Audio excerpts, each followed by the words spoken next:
my lazy sourdough.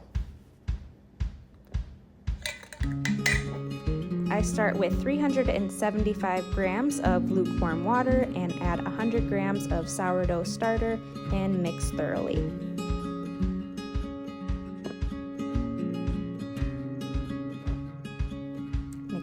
Mix.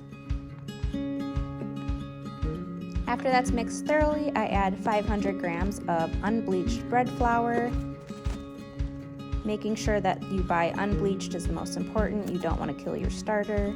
To this, I add 15 grams of salt and mix thoroughly until it is a sticky, slightly mixed dough ball.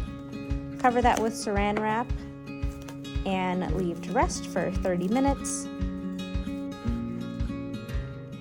After the 30 minutes is done, I'll come in and do some stretch and folds all around the bowl, making sure just to incorporate and smooth out the dough.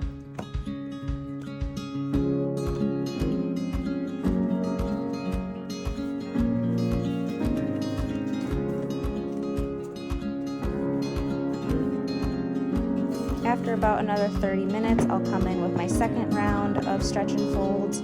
I usually only do this once or twice depending on how the dough is reacting. As you can see, I only did it twice this time because the dough is already smooth and in a ball shape.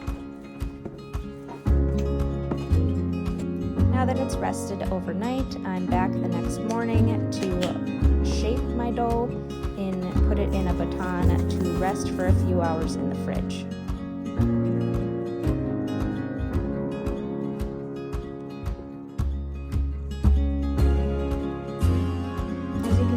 Just stretching out the dough lightly, trying to pop any air bubbles.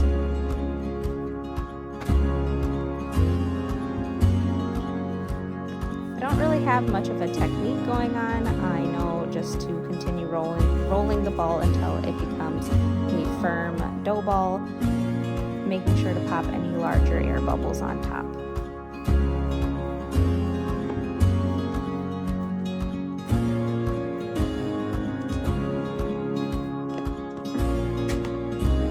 Dough is still a little sticky, so you'll see a couple times I add just a little bit more flour.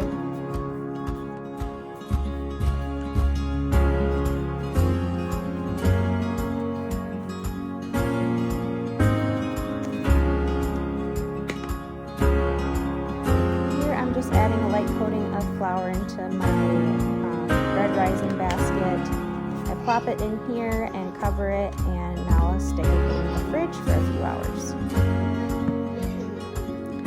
It's later in the afternoon. My dough has been rising in the fridge. Here I'm scoring just in a simple pattern.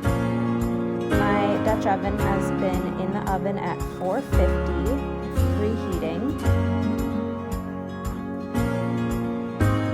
I'll leave the bread in here for 30 minutes, uncover for an additional 15